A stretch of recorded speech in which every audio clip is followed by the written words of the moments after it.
بسم اللہ الرحمن الرحیم۔ السلام علیکم۔ تیزی سے چلتے اس کے ہاتھ بتا رہے تھے کہ وہ ایک ماہر نان بائی ہے۔ اس وقت وہ کچن میں کھڑا تھا۔ جدید طرز پر بنا یہ کچن نہایت خوبصورت اور اپنی مثال آپ تھا، جس میں ضرورت کی ہر شے موجود تھی جو کھانے کے لیے استعمال کی جاتی تھی۔ اس کے سامنے کئی اقسام کی چھریاں پڑی ہوئی تھیں جو سبزیاں اور گوشت کاٹنے کے لیے استعمال کی جاتی تھی۔ اس وقت وہ گوشت کے بڑے بڑے ٹکڑوں کو کاٹ کر قیمہ بنا رہا تھا تاکہ اس قیمے کو پکا سکے۔ یہ کچن ایک ہوٹل کا تھا جہاں وہ باورچی کے طور پر کام کرتا تھا۔ اس کا پکایا دور دور تک مشہور تھا اور لوگ دور دور سے اس ہوٹل میں کھانا کھانے آتے تھے، جس کی وجہ سے ہوٹل کے مالک کو بے حد آمدنی اور منافع ہوتا تھا۔ وہ خود تو نان بائی تھا ہی، اس کا باپ بھی ایک نان بائی تھا جس نے خود بھی ایک عرصے تک دوسروں کے ہوٹلوں میں کھانے پکائے تھے، اور اسی نے آگے اپنے بیٹے کو ہر قسم کا کھانا بنانا سکھایا تھا۔ اس کے باپ نے اپنا ایک چھوٹا سا ہوٹل کھول رکھا تھا جہاں اس نے آگے کئی باورچی رکھے ہوئے تھے۔ وہ کبھی کبھار خود بھی کھانا پکاتا تھا، لیکن عمر کے اس حصے میں آ کر وہ اب زیادہ تر آرام ہی کرتا تھا۔ قیمہ بنا کر اس نے تیزی سے اسے پکانا شروع کیا اور پھر پکا کر ڈش میں نکال لیا۔ ویٹر آ کر اسے اٹھا کر لے گئے تو وہ اگلی ڈش بنانے کی تیاری کرنے لگا۔ وہ وہاں اکیلا نہیں تھا، اس کے ساتھ کئی اور نان بائی بھی کچن میں کھڑے مختلف قسم کے کھانے تیار کر رہے تھے۔ اس کا نام حمزہ تھا اور حمزہ مختار اپنے ماں باپ کا ایک ہی بیٹا تھا۔ اس کے بعد 2 بہنیں تھیں اور کوئی بھائی نہیں تھا۔ مختار احمد اپنے زمانے کے ایک مشہور نان بائی رہ چکے تھے جن کے بنائے کھانے پورے شہر میں مشہور تھے۔ اس نے اپنی پوری زندگی مختلف ہوٹلوں میں نان بائی کا کام کرتے گزاری تھی۔ وہاں سے ملتی تنخواہیں اس سے نہ صرف اپنے بچوں کا پیٹ پال کر بڑا کیا اور اپنے گھر کا ہر خرچ چلایا تھا، بلکہ انہی پیسوں سے بچت بھی کی تھی تاکہ وہ اپنا ایک ہوٹل کھول سکے۔ اس نے حمزہ کو بچپن ہی سے کھانا بنانا سکھانا شروع کر دیا تھا۔ وہ اسے کامیاب نان بائی بنانا چاہتا تھا جس کے کھانے پوری دنیا میں مشہور ہوں۔ یہ اس کا دیرینہ خواب تھا جس کی تکمیل وہ جلد ہی چاہتا تھا۔ حمزہ کے ساتھ ساتھ اس نے اپنے دونوں بیٹیوں کو بھی ہر قسم کا کھانا بنانا سکھایا تھا، اور یہی نہیں، اس کے تینوں بچے آئے دن کوئی نہ کوئی نئی ڈش ایجاد کرتے رہتے تھے جس پر مختار احمد بے حد خوش ہوتا تھا۔ حمزہ 18 سال کا تھا جب اس کی ماں کا انتقال ہو گیا۔ حمزہ سے بڑی ایک بہن تھی جبکہ ایک بہن حمزہ سے چھوٹی تھی۔ حمزہ کی بڑی بہن اس وقت 20 سال کی تھی اور چھوٹی بہن 16 سال کی۔ ماں کے مرنے کے بعد گھر کا سارا نظام اس کی بڑی بہن نے سنبھال لیا تھا۔ حمزہ نے یونیورسٹی سے M.Com کرنے کے بعد شیف بننے کا باقاعدہ کورس کیا تھا، جس کے بعد اس کے پاس ایک ڈپلومہ آ گیا تھا۔ اسے اپنے باپ کی جگہ ہوٹل میں نان بائی کا کام سر انجام دینا شروع کر دیا تھا، جبکہ اس کا باپ اپنے ہوٹل کی تعمیر کرنے میں جٹ گیا تھا۔ حمزہ 22 سال کا ہو چکا تھا اور گزرے 2 سالوں میں اس کے ہاتھ کا ذائقہ ہر جگہ مشہور ہو چکا تھا۔ اس نے 1-2 مقابلوں میں حصہ بھی لیا تھا جس میں وہ فتح کا حقدار ٹھہرا تھا۔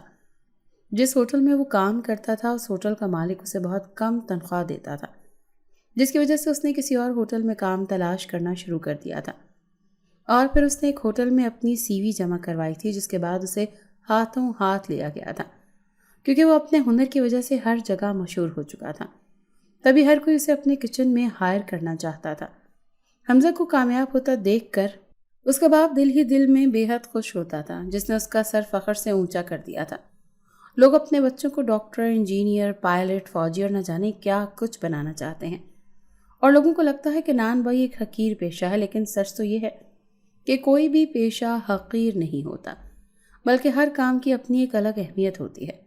اور مختار احمد بھی اس طرز پر سوچتا تھا، تبھی اپنی طرح اپنے بیٹے کو بھی نان بائی ہی بنانا چاہتا تھا، نہ کہ ڈاکٹر یا انجینئر۔ حمزہ جب 23 سال کا ہوا تو اس کی بڑی بہن کی شادی کر دی گئی۔ اب گھر میں اس کی چھوٹی بہن تھی، وہ خود اور اس کا باپ رہ گئے تھے۔ چھوٹی بہن یونیورسٹی جاتی تھی تو گھر کو سنبھالنے والا کوئی نہیں تھا، تبھی انہوں نے پورے دن کے لیے ایک ملازمہ رکھ لی جو سارا دن ان کے گھر میں رہتی تھی، کام کاج نمٹاتی اور شام کے وقت کھانا بنا کر اپنے گھر واپس چلی جاتی۔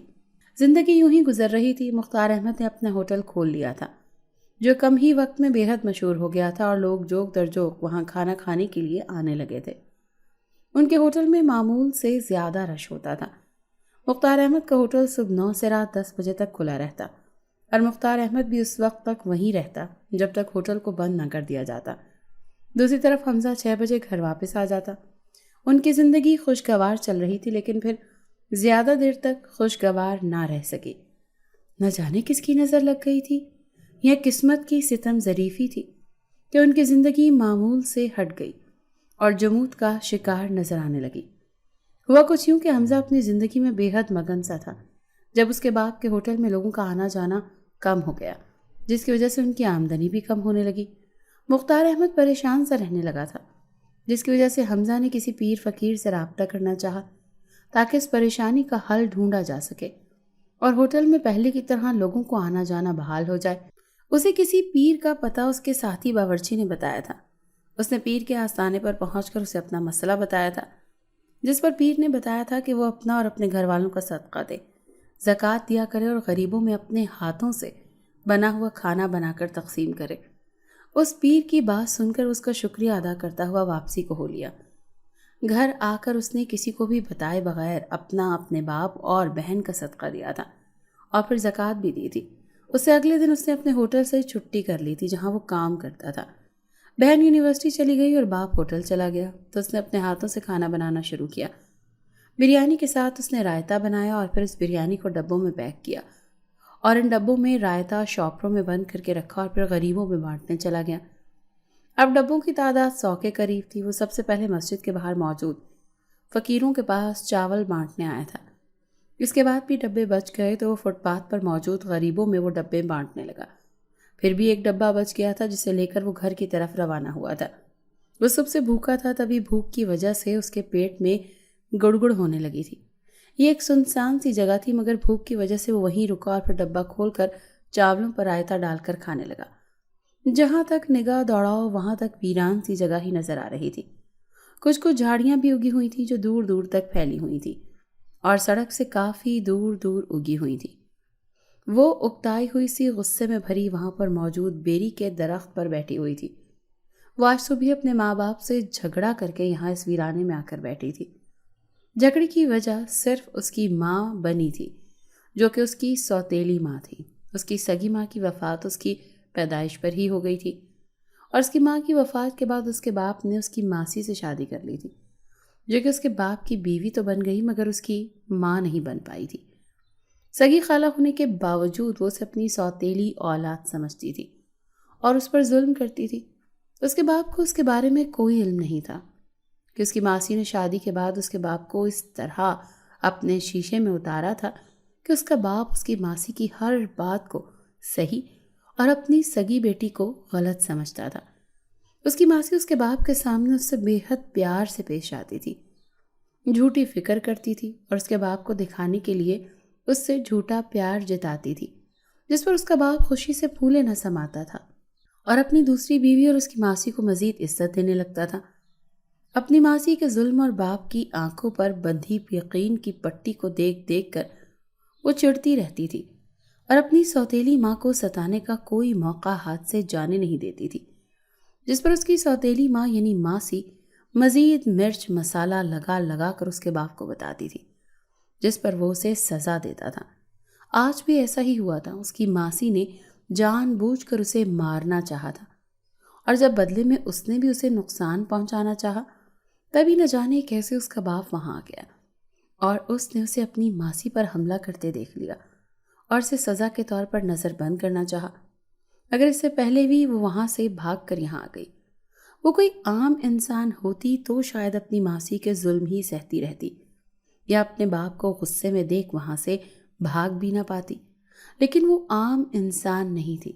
وہ ایک جنزادی تھی جس کے ماں باپ بھی جنات تھے اور اپنے ماں باپ کی طرح وہ بھی بے حد طاقت رکھتی تھی۔ اس کا باپ جنات کا بادشاہ تھا اور اس کی ماں کے مرنے کے بعد اس کی سوتیلی ماں یعنی ماسی جنات کی ملکہ بن گئی تھی اور وہ خود جنات کی شہزادی تھی، شہزادی افیرہ، جو اپنے قبیلے اور باپ کی بے حد لاڈلی تھی۔ جو چاہے وہ کر سکتی تھی لیکن اس کی سوتیلی ماں اس کی خوشیوں میں رکاوٹ بن جاتی تھی۔ جب وہ چھوٹی تھی تو اس کی ماسی اسے بے حد پیار سے پیش آتی تھی، لیکن جوں وہ بڑی ہوتی گئی اس کی ماسی اسے نفرت کرنے لگی اور اپنی نفرت کو اس پر انڈیلنے لگی، اس کے باپ کو اس کے خلاف کرنے لگی۔ پہلے تو وہ اپنی ماسی کی نفرت اور اس کا اچانک بدلنا سمجھ نہیں پائی، لیکن بڑے ہونے کے دوران ہی اسے اپنی ماسی کی خود سے نفرت کی وجہ سمجھ آ گئی تھی جو صرف اس کی بے اولادی تھی۔ اس کی ماسی کو کوئی اولاد نہیں ہوئی تھی، یوں اپنے باپ کی اکلوتی بیٹی تھی اور اس قبیلے کی اکلوتی شہزادی، جس کے ہر حکم کو سر آنکھوں پر رکھا جاتا تھا، اور یہی بات اس کی ماسی کو پسند نہیں آتی تھی۔ کئی بار اس نے اپنے جادو کے زور پر افیرہ کو نقصان پہنچانے کی کوشش کی تھی، مگر وہ بھی ایک جن زادی تھی، اپنی طاقت کے زور پر ہمیشہ کی طرح بچ گئی تھی، مگر اسے اپنی ماسی سے شدید نفرت ہو گئی تھی، جس کا اظہار وہ وقتاً فوقتاً اسے نقصان پہنچا کر کرتی رہتی تھی۔ آج بھی جھگڑے کے دوران اس نے اپنی ماسی کو نقصان پہنچایا تھا، تبھی اس کا باپ جو کہ ایک بادشاہ تھا بے حد طیش میں آ کر اسے سزا دینے لگا تھا، اور وہ بھاگ کر یہاں آن کر بیٹھ گئی تھی، اور اس کا واپس جانے کا کوئی ارادہ نہیں تھا۔ یہاں بیٹھے اس ویران جگہ اور سڑک کو دیکھتے کافی دیر گزر گئی تھی، جب اس نے ایک لڑکے کو دیکھا جو کہ اپنی بائک روک کر ایک طرف بیٹھ کر کچھ کھانے لگا تھا۔ وہ لڑکا بے حد پیارا تھا، جس کی عمر تقریباً 22-23 برس تھی۔ لمبا قد، گھنی مونچھیں اور داڑھی، سرخ و سفید رنگت اور وجیح چہرہ۔ وہ پہلی ہی نظر میں اس پر دل ہار گئی تھی۔ اگلے ہی پل وہ اپنے جادو کے زور پر اس کے قریب پہنچ چکی تھی اور اس کے قریب بیٹھے اسے غور سے دیکھنے لگی تھی، جو کہ بریانی کھا رہا تھا۔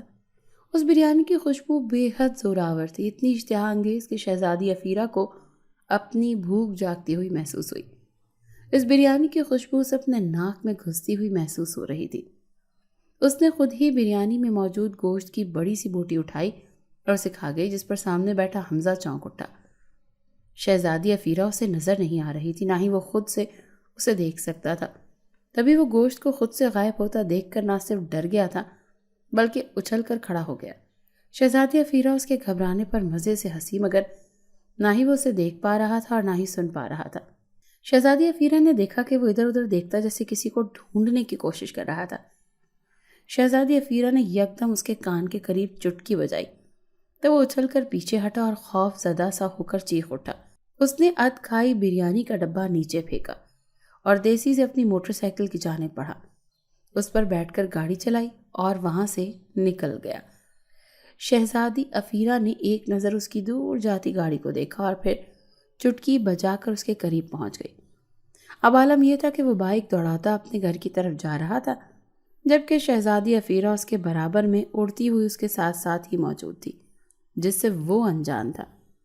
گھر پہنچ کر اس نے تیزی سے دروازہ بند کیا اور پھر اندر کمرے میں جانے بڑھ گیا۔ شہزادی افیرہ بند دروازے سے ہی اندر داخل ہو چکی تھی اور اب گھر کا جائزہ لے رہی تھی۔ اسے حمزہ سے پہلی نظر کا پیار ہو چکا تھا۔ بے شک وہ ایک آدم ذات تھا، لیکن وہ اسے اب چھوڑ نہیں سکتی تھی، بلکہ پانے کی خواہش کرنے لگی تھی، یہ جانتے ہوئے بھی کہ وہ ایک آدم ذات ہے، جبکہ خود وہ ایک جن ذاتی۔ حمزہ نے اندر جا کر شاور لیا اور فریش ہو کر باہر آیا۔ اس کے کانوں میں ابھی تک اس چٹکی کی آواز گونج رہی تھی، جیسے کوئی مسلسل اس کے کان میں چٹکی بجا رہا ہو۔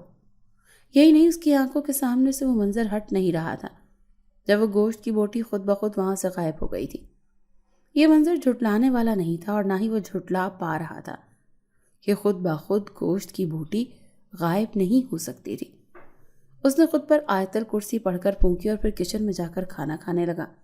اس کی بھوک نہیں مٹی تھی، ابھی وہ کھانا کھا ہی رہا تھا جب اسے اپنے اوپر تیز نظروں کا احساس ہوا۔ اس نے خوف سے ادھر ادھر دیکھا تو ہر طرف تنہائی اور خاموشی کا راج تھا۔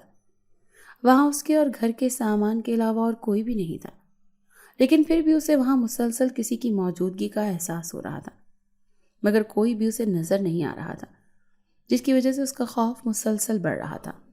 اس کے ہاتھ کپ کپانے لگے تو وہ کھانا وہیں چھوڑ کر کچن سے باہر نکل آیا۔ اس کے جاتے ہی شہزادی افیرہ بھی اس کے پیچھے ہی کچن سے باہر نکلی تھی۔ حمزہ بھی باہر آیا ہی تھا جب دروازے پر دستک ہوئی۔ وہ جو خوف زدہ ہو رہا تھا ڈر کر اچھل پڑا، مگر پھر خود پر قابو پا کر تیزی سے دروازے کی جانب بڑھا۔ اس کا باپ اور اس کی بہن گھر واپس آ گئے تھے۔ اس کے باپ نے بتایا کہ اب اس کا ہوٹل پھر سے پہلے کی طرح چلنا شروع ہو گیا ہے اور پھر سے زیادہ لوگ آنے لگ گئے ہیں۔ یہ خبر سن کر حمزہ بے حد خوش ہوا تھا اور کچھ دیر کے لیے خود پر چھایا ہوا خوف بھول گیا تھا۔ حمزہ کو یقین تھا کہ یہ سب زکوٰۃ دینے اور صدقہ دینے کی وجہ سے ہوا ہے، اور اس نے سوچ لیا تھا کہ وہ باقاعدگی سے صدقہ اور زکوٰۃ دیا کرے گا۔ اس کی بہن نے رات کا کھانا تیار کر لیا تھا۔ سب لوگ کھانا کھا کر کچھ دیر باتیں کرتے رہے اور پھر سونے کے لیے چل دیے۔ اس دوران شہزادی افیرہ وہیں رہی اور ان سب کو دیکھتی اور سنتی رہی۔ وہ حمزہ کے والد اور بہن تھے، وہ ان کو نقصان پہنچانے کا سوچ بھی نہیں سکتی تھی، نہ ہی وہ بلا وجہ کسی کو نقصان پہنچاتی تھی۔ ہاں، اگر کوئی اس کے خلاف جائے یا اس کی مرضی کے خلاف کام کرے تو وہ ہر حد سے گزر جاتی تھی۔ اس معاملے میں وہ بے حد ضدی تھی۔ حمزہ کے علاوہ کسی نے اس کی موجودگی کو محسوس نہیں کیا تھا، نہ ہی وہ کسی کے سامنے آئی تھی۔ یہ رات کا وقت تھا جب وہ حمزہ کے کمرے میں داخل ہوئی تھی۔ حمزہ گہری نیند سو رہا تھا جب اسے کمرے میں ایک عجیب سی گھٹن کا احساس ہوا۔ اس گھٹن کے ساتھ ساتھ کمرے کا درجہ حرارت بڑھنے لگا، جس کی وجہ سے اس کا جسم پسینے میں نہانے لگا۔ اس نے سر پٹکتے اس گرمی کو کم کرنا چاہا، لیکن گرمی کم ہونے کے بجائے مزید بڑھتی جا رہی تھی۔ وہ اپنی گردن کھجاتا ہوا اور ہاتھ سے پنکھی جلتا اٹھ کر بیٹھا تو نظر کمرے پر پڑی، مگر کمرے میں نظریں دوڑاتے ہی اس کا دل گھبرا اٹھا اور وہ پریشانی سے اپنی جگہ سے اٹھ کر بیڈ پر کھڑا ہوا اور ہر طرف دیکھنے لگا۔ کمرے کی ہر چیز ہوا میں معلق تھی، جیسے چیزوں کے اڑتے اڑتے وقت رک گیا ہو اور ہر چیز اپنی جگہ ٹھہر گئی ہو۔ یہ دیکھ وہ جلدی سے بیڈ پر ہاتھ جما کر بیٹھ گیا کہ اس کا بیڈ الٹا لٹک رہا تھا اور چھت سے چپکا ہوا تھا، اور اسی بیڈ پر وہ بیٹھا ہوا تھا، لیکن نیچے نہیں گر رہا تھا۔ اس نے خشک پڑتے حلق کو تر کرتے ہوئے نیچے دیکھا اور پھر احتیاط سے نیچے اتر کر سیدھا کھڑا ہو گیا۔ ابھی اس نے قدم زمین پر رکھے ہی تھے جب اس کے کان میں کسی نے سرگوشی کی مانند اس کا نام لیا۔ حمزہ اچھل کر پیچھے کو گرا اور پٹی پٹی آنکھوں سے ہر طرف دیکھنے لگا۔ کمرے کی گرمی ہنوز برقرار تھی، جو کم ہونے کا نام ہی نہیں لے رہی تھی۔ اچانک کمرے کی کھڑکی کے پٹ زور زور سے آپس میں بجنے لگے، جس سے کمرے میں زوردار آواز پیدا ہونے لگی۔ ماحول میں چھائے سناٹے کو یہ آواز توڑ رہی تھی۔ ابھی حمزہ خوف زدہ سا کھڑکی کو دیکھ ہی رہا تھا جب اچانک سامنے والی خالی دیوار پر کسی کی شکل نمودار ہونے لگی۔ پہلے سفید رنگ کی آنکھیں، پھر لمبی سی چپٹی ناک، پھر موٹے موٹے سرخ خونی ہونٹ، ہونٹوں سے لمبے 2 نوکیلے دانت، اس کے بعد موٹے موٹے کھردرے گال اور پھر 2 نوکیلے سینگ جو سر کے بجائے ماتھے پر دائیں بائیں اگے ہوئے تھے۔ حمزہ بھی خوف سے دھڑکتے دل کے ساتھ یہی سب دیکھ رہا تھا جب اچانک وہ ہونٹ بولنے لگے اور زور زور سے حمزہ حمزہ کہنے لگے۔ بار بار اپنا نام بھاری بھرکم اور خوفناک آواز میں سن سن کر حمزہ کا سر چکرانے لگا، اور اس سے پہلے کہ وہ اپنے ہوش و حواس سے بیگانہ ہوتا، اچانک وہ پورا چہرہ دیوار سے نکلا اور حمزہ کے ارد گرد گھومنے لگا۔ وہ خوفناک چہرہ اب بھی زور زور سے اس کا نام پکارتا اس کے ارد گرد چکرا رہا تھا، اور اسی آواز گونج پورے کمرے میں گونج رہی تھی۔ حمزہ کو چکر آنے لگے تھے، مگر ہمت کرتا وہ کمرے کے دروازے کی جانب بڑھنے لگا، لیکن اس سے پہلے کہ وہ دروازے تک پہنچتا اور دروازہ کھول کر باہر نکلتا، اس سے پہلے ہی شہزادی افیرہ نے اس کے بازو کو پکڑ کر اپنی طرف کھینچا۔ حمزہ کو لگا کہ آگ کی سی شدت سے اس کا بازو جھلس کر گر جائے گا۔ اس نے تیزی سے رخ موڑ کر اپنا بازو چھڑانا چاہا، مگر شہزادی افیرہ کی گرفت مضبوط تھی۔ حمزہ کی نظر شہزادی افیرہ کے ہاتھ پر پڑی، جو بے حد موٹا اور کھردرا سا تھا۔ اس کے پورے بازو پر زنجیر کی طرح کے سرخ نشان تھے۔ ہاتھ سے ہوتی اس کی نظر اس کے چہرے کی طرف اٹھی تو اس کے حلق سے زوردار چیخ نکل گئی، کیونکہ شہزادی افیرہ کا چہرہ بالکل ہی عجیب تھا جو کہ اسے دیوار میں نظر آیا تھا، بلکہ وہ شہزادی افیرہ کا چہرہ تھا۔ حمزہ نے ایک جھٹکے سے اپنا ہاتھ چھڑوایا اور اسے دیکھا، جو لال رنگ کے لمبے اور کھلے سے چوغے میں ملبوس تھی۔ بھاری بھرکم سراپا اور لمبا قد، اتنا لمبا کہ وہ حمزہ سے 2 فٹ لمبی تھی۔ اس کے بازوں کی طرح اس کے چہرے پر بھی زنجیروں کی طرح کے سرخ نشان تھے، جو اس کے چہرے کو مزید بھیانک بنا رہے تھے۔ شہزادی افیرہ اس سے بات کرنے کے غرض سے اس کی طرف بڑھی تو وہ ایک بار زور زور سے چیخنے لگا۔ تبھی اس کے کمرے کا دروازہ ایک جھٹکے سے کھلا اور اس کھلے دروازے سے اس کی بہن اور باپ ایک ساتھ اندر داخل ہوئے اور چیختے ہوئے ان کی جانب بڑھے، جو چہرے پر ہاتھ رکھے ہوئے مسلسل چیختا چلا رہا تھا۔ اس کے باپ نے آگے بڑھ کر اسے سنبھالا اور اس کے چہرے سے اس کے ہاتھ الگ کیے۔ ابھی باپ کو سامنے دیکھ کر حمزہ چیخنا بند ہوا اور باپ کو سب کچھ تیزی سے بتانے لگا۔ وہ جیسے جیسے بولتا جا رہا تھا، اس کے باپ اور اس کی بہن کی آنکھیں حیرت اور الجھن سے پھیلتی جا رہی تھیں۔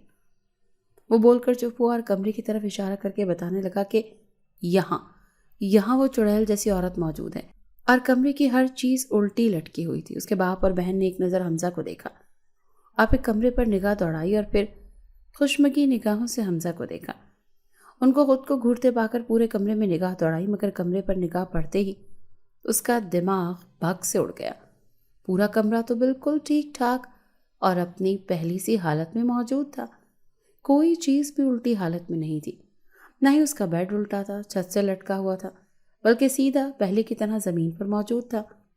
اس نے ادھر ادھر دیکھا تو شہزادی افیرہ بھی وہاں موجود نہیں تھی، جس سے وہ ڈر کر چیخ رہا تھا۔ اس نے پورے کمرے میں حیرانی بھری نگاہ دوڑائی، پھر سے اپنے باپ اور بہن کو دیکھا جن کی آنکھوں میں بے یقینی تھی۔ اس نے نفی میں سر ہلایا اور ان کو اپنی بات کا یقین دلانے لگا۔ جو کچھ وہ کہہ رہا ہے وہ سچ ہے، لیکن انہوں نے اسے جھٹلا دیا کہ اگر ایسا ہوتا تو انہیں وہ سب کچھ نظر کیوں نہیں آ رہا جو وہ کہہ رہا ہے۔ ان کے سوال کا حمزہ کے پاس کوئی جواب نہیں تھا۔ تبھی وہ چپ کر گیا۔ اس کی بہن نے کہا شاید وہ کسی برے خواب کی وجہ سے ڈر گیا ہے، تبھی وہ یوں ہر چیز کو حقیقت سمجھ رہا ہے۔ لیکن حقیقت یہ تھی کہ وہ سب صرف خواب تھا، نہ کہ حقیقت۔ اس کے باپ نے بھی اس کی بہن کی ہاں میں ہاں ملائی، جس پر وہ چپ کر گیا، لیکن ان کی بات پر یقین نہیں کیا۔ اسے یقین تھا کہ جو کچھ اس نے دیکھا ہے وہ سچ تھا، نہ کہ کوئی خواب۔ اگر وہ سب خواب ہوتا تو دوپہر کو اس ویرانے میں بھی وہ خوفناک عورت اسے تنگ نہ کرتی، نہ ہی ڈراتی۔ اس کا باپ اور اس کی بہن اسے سمجھا بجھا کر اور تسلی دے کر وہاں سے چلے گئے، جبکہ وہ اس بارے میں سوچتے ہوئے بیڈ کی جانب بڑھ گیا تھا اور سونے کی کوشش کرنے لگا تھا۔ شہزادی افیرہ نے اسے صرف بات کرنی چاہی تھی، اسے اپنی محبت کا احساس دلانا چاہا تھا، لیکن وہ اس سے بے حد ڈر گیا تھا، جو وہ ہرگز نہیں چاہتی تھی۔ وہ سو گیا تو وہ چپ چاپ اس کے بیڈ پر بیٹھ کر اسے دیکھنے لگی، لیکن اسے اب کی بار اپنی طرف متوجہ کرنے کی کوشش نہیں کی تھی کہ کہیں وہ اس سے خوف کی وجہ سے بدظن ہی نہ ہو جائے۔ اگلی صبح تک وہ وہیں موجود تھی، یہاں تک کہ حمزہ اٹھ کر فریش ہو کر ہوٹل کے لیے نکل گیا۔ سارا وقت اس کے دماغ میں رات والا واقعہ گھومتا رہا اور وہ مسلسل اسی بارے میں سوچ سوچ کر پریشان ہوتا رہا۔ اس نے سوچ لیا تھا کہ وہ کسی عامل کے پاس جائے گا تاکہ اس الجھن کو سلجھا سکے۔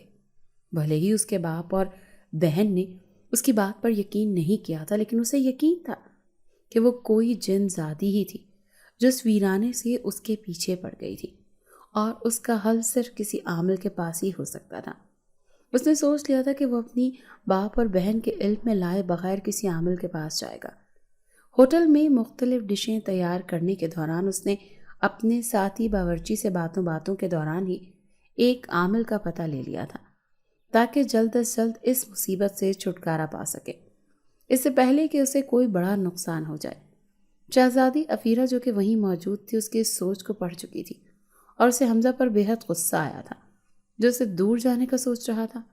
وہ حمزہ سے پیار کرتی تھی اور اسے خود سے دور نہیں ہونے دے سکتی تھی۔ تبھی اس نے سوچ لیا تھا کہ وہ حمزہ کو اپنے بس میں کر کے اپنی دنیا میں لے جائے گی، جہاں سے وہ کبھی بھی واپس نہیں آ سکے گا۔ حمزہ سارا کام نمٹا کر شام کو 5 بجے ہوٹل سے نکلا تھا۔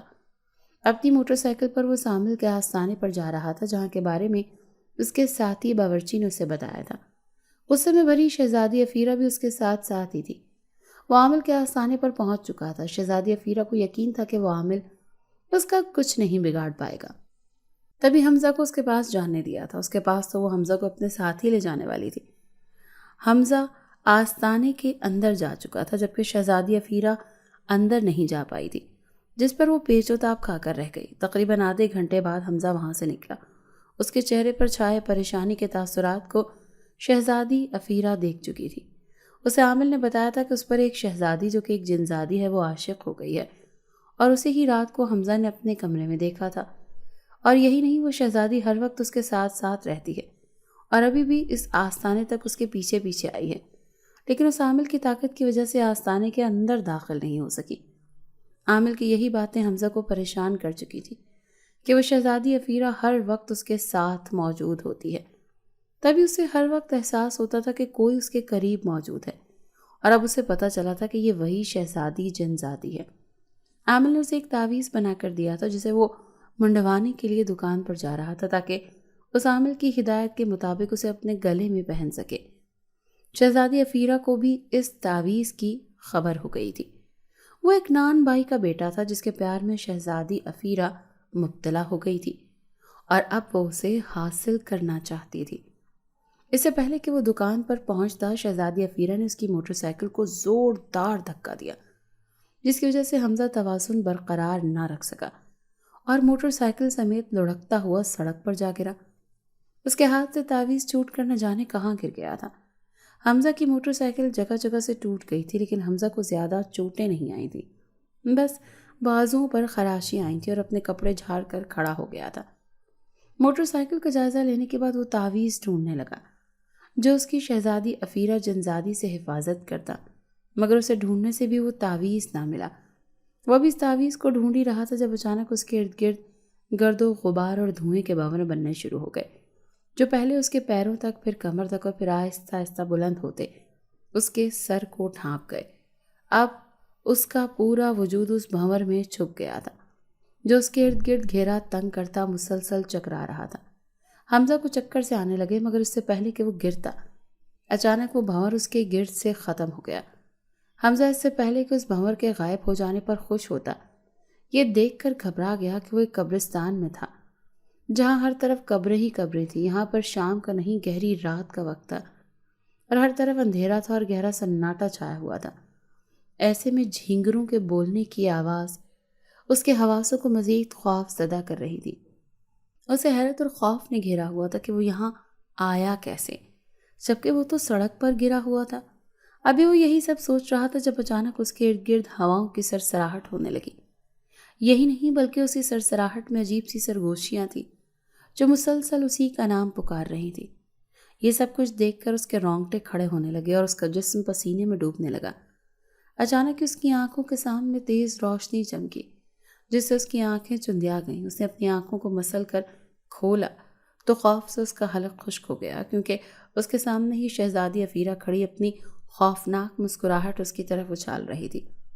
حمزہ نے بے اختیار پیچھے کو قدم لینے چاہے، لیکن وہ اپنی جگہ پر جیسے جم کر رہ گیا تھا، تبھی اپنی جگہ سے ہل نہیں سکا تھا۔ اسے بے بس دیکھ کر شہزادی افیرہ قہقہ لگانے لگی۔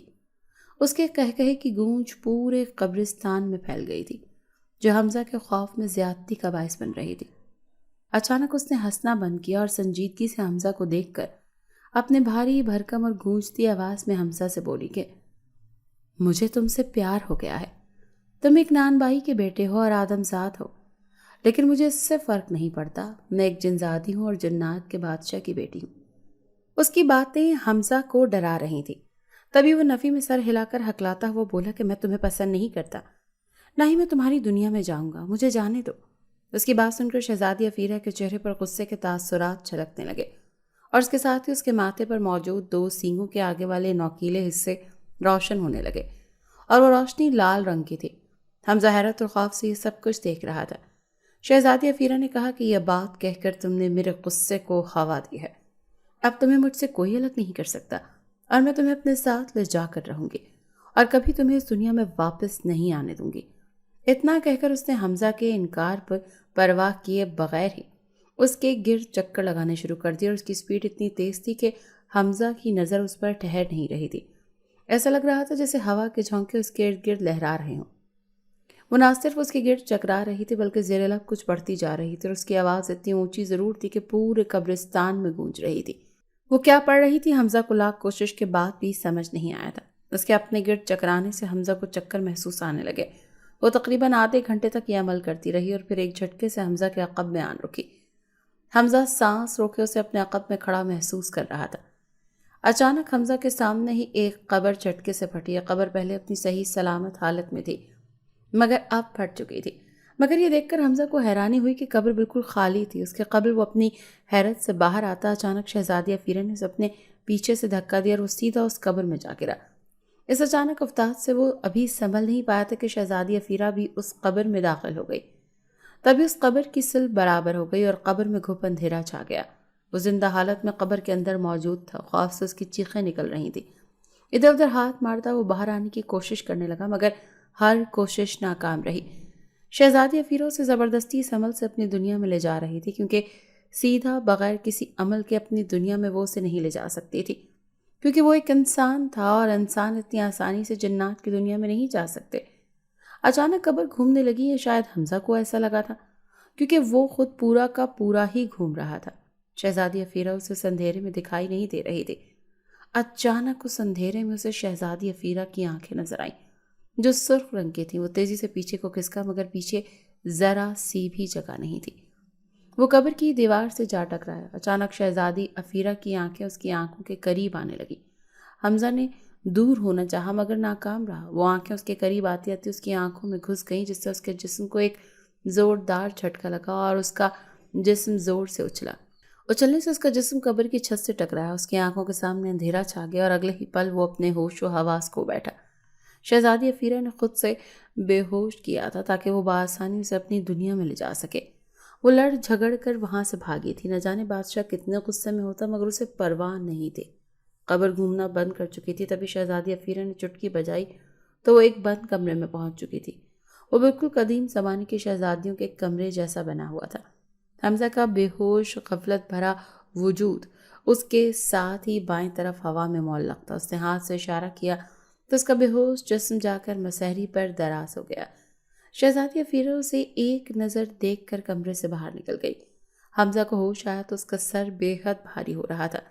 ایسا لگ رہا تھا جیسے وہ ابھی پورا کا پورا گھوم رہا ہو۔ اس کی نگاہیں ایک جگہ پر نہیں ٹھہر رہی تھی۔ اس نے آنکھیں بند کر کے اپنے گھومتے سر کو تھاما اور ہلکا ہلکا دبانے لگا۔ اسے کچھ افاقہ ہوا اور اس کا دماغ اپنے ٹھکانے پر آیا تو اسے سب کچھ یاد آ گیا۔ یاد آتے ہی اس نے ایک جھٹکے سے آنکھیں کھول کر ادھر ادھر دیکھا تو یہ کوئی قبر نہیں بلکہ ایک پرآسائش کمرہ تھا جو قدیم انداز میں بنایا گیا تھا۔ اعلیٰ پائے کا فرنیچر اور ہر چیز تھی جو آنکھوں کو خیرہ کر رہی تھی۔ پورا کمرہ روشنیوں میں ڈوبا ہوا تھا۔ اس نے کمرے کا جائزہ لینے شہزادی افیرہ کو ڈھونڈنا چاہا مگر وہ کمرے میں نہیں تھی۔ وہ اٹھ کر دروازے کی جانب بڑھا جو کھلا ہوا تھا اور پھر کمرے سے باہر نکل آیا۔ کمرے کی نسبت باہر اتنی زیادہ روشنی نہیں تھی، ہاں اتنی ضرور تھی کہ ہر چیز واضح طور پر دیکھی جا سکتی تھی۔ باہر آ کر اس کا منہ کھلا کا کھلا رہ گیا کیونکہ یہ کوئی چھوٹا سا گھر نہیں تھا، بہت بڑا محل تھا جہاں ہر طرف بڑی بڑی راہداریاں، بڑے بڑے ستون، شاہی پردے لگے ہوئے تھے۔ وہ ایک راہداری سے گزرتا ہوا آگے بڑھ ہی رہا تھا جب اسے اپنے عقب سے کسی قسم کی غراہٹیں سنائی دیں۔ اس نے خوف سے دھڑکتے دل سے مڑ کر دیکھا تو پیچھے ہی 5 جنات موجود تھے جو مرد تھے اور اپنی خوفناک کالی بڑی بڑی آنکھوں سے اسے گھور رہے تھے۔ اس کے تیور دیکھ کر لگ رہا تھا جیسے وہ ابھی اسے چیر پھاڑ ڈالیں گے۔ اس نے اپنے قدم ہلکے سے پیچھے کو لیا اور پھر ایک طرف کو اندھا دھند بھاگا مگر وہ ان سے کہاں تک بھاگ سکتا تھا کہ وہ جن تھے اور وہ جادو کے زور پر اگلے ہی پل اس کے سر پر پہنچ چکے تھے۔ ان میں سے ایک جن نے اسے گردن سے پکڑ کر پیچھے کو دھکیلا تو دوسرے جن نے اسے گردن سے پکڑ کر اپنی طرف کیا۔ اس سے پہلے کہ وہ اپنے بچاؤ کر پاتا جن نے تیزی سے اس کے کاندھے میں دانت گاڑ دیے۔ تکلیف کی شدت سے حمزہ کے منہ سے چیخیں نکلنے لگیں جو اتنی دردناک تھیں کہ پورے محل میں گونج رہی تھیں۔ اس کی چیخوں کو سن کر اور انسانی بو کو محسوس کر کے سارے جنات وہاں جمع ہونے لگے۔ وہ جن اس کے کاندھے سے گوشت کا لوتھڑا نوچ کر اسے دوسرے جن کی طرف پھینک چکا تھا۔ حمزہ مسلسل بن پانی کی مچھلی کی طرح تڑپتا اور چیختا ہوا خود کو چھڑوانے کی کوشش کر رہا تھا مگر کمزوری اور تکلیف کی وجہ سے اس کی مزاحمت کمزور پڑتی جا رہی تھی۔ دوسرا جن اس کے پیٹ کو نوچ کر کھانے ہی والا تھا تبھی کسی نے پیچھے سے اس جن کے سر کو قلم کر دیا۔ اس کی گردن دور جا گری جب اس کے دھڑ سے بہتا نیلا خون حمزہ کے پورے جسم کو نہلا گیا۔ حمزہ نیچے گر مسلسل کرراہتا جا رہا تھا۔ اس نے بند ہوتی آنکھیں کھول کر دیکھا تو وہ شہزادی افیرہ تھی جس نے حمزہ کو اس جن سے بچا لیا تھا جو اسے کھا کر مار دینے والا تھا۔ اس نے دیکھا کہ سارے جنات اس جن کا حشر دیکھ اور شہزادی افیرہ کو دیکھ کر سہم کر پیچھے ہو گئے تھے اور یہ دیکھتے ہی دیکھتے حمزہ بے ہوش ہو گیا تھا۔ شہزادی افیرہ اس کے بے ہوش وجود کو اٹھا کر کمرے میں لے گئی تھی۔ اسے کسی جن کو ایک انسان کے لیے قتل کرنے پر کوئی افسوس نہیں تھا کیونکہ وہ اس انسان سے پیار کرتی تھی، لیکن ایک جن کو قتل کرنا جرم تھا، وہ بھی کسی انسان کے لیے، یہ بھی وہ جانتی تھی اور اسے علم تھا کہ جلد یا بدیر اس کا بادشاہ باپ اسے سزا ضرور سنائے گا۔ حمزہ کو جب دوبارہ سے ہوش آیا تو وہ اسی کمرے میں موجود تھا جو کہ شہزادی افیرہ کا تھا اور جہاں سے وہ باہر نکل کر جنات کے نرخے میں پھنس گیا تھا۔ اس کے کاندھے پر بڑی سی پٹی بندھی ہوئی تھی لیکن ابھی بھی اس کے پورے کاندھے میں بے حد درد ہو رہا تھا۔ وہ کراہتا وہ اٹھ کر بیٹھا تو دیکھا کہ شہزادی افیرہ کمرے میں ایک جانب بیٹھی اونچی اونچی آواز میں کچھ پڑھ رہی تھی۔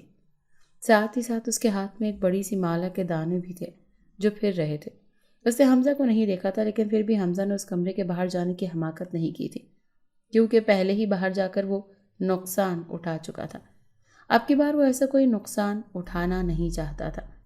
باہر جنات تھے جو یقیناً انسانوں کے دشمن تھے اور وہ بھی انسان ہی تھا۔ تبھی بغیر سوچے سمجھے اسے مار دیتے۔ ابھی وہ شہزادی افیرہ کو دیکھ ہی رہا تھا جب زور زور سے شہزادی افیرہ کے کمرے کا دروازہ کھٹکھٹایا گیا۔ حمزہ ڈر کر سہم گیا، مگر شہزادی افیرہ اپنی جگہ سے نہیں ہلی، نہ ہی دروازہ کھولا بلکہ اپنا عمل تیز کر دیا۔ وہ حمزہ کو یہاں سے لے کر واپس انسانوں کی دنیا میں جانے والی تھی، کیونکہ اسے پتہ چل گیا تھا کہ یہاں حمزہ کو رہنے نہیں دیا جائے گا۔ اچانک دروازہ دھڑام سے کھلا اور ایک بھاری بھرکم اور خوفناک سا جن زیادہ اندر داخل ہوا، جو افیرہ کو دیکھتے ہی اس کی طرف بڑھا۔ افیرہ اسے دیکھ ڈر گئی، کیونکہ یہ اس کا باپ تھا جس کے سامنے اس کی طاقت کچھ بھی نہیں تھی، نہ ہی وہ اس سے لڑ کر فتح حاصل کر سکتی تھی۔ کچھ جنات نے حمزہ کو جادوئی پنجرے میں قید کر دیا، جبکہ افیرہ کو بھی جادوئی سنہرے رنگ کے پنجرے میں قید کر کے باہر لے جایا گیا تھا۔ ان دونوں کو بندی بنا کر بادشاہ کے دربار میں لے جایا گیا، جہاں اور بھی بہت سے جنات کے ساتھ ساتھ شہزادی افیرہ کی ماسی یعنی سوتیلی ماں بیٹھی ہوئی تھی۔ اسے دیکھتے ہی دیکھتے وہ اسی کی طرف لپکی اور اس کے لیے پریشانی ظاہر کرنے لگی، جسے اس نے دکھاوا کہہ کر دور جھٹک دیا۔ بادشاہ، جن کی افیرہ کی سختی سے باس پرس کی، وہ کہاں غائب ہو گئی تھی، اور پھر حمزہ کی طرف اشارہ کر کے کہا کہ اس آدم ذات کو یہاں کیوں لائی ہے؟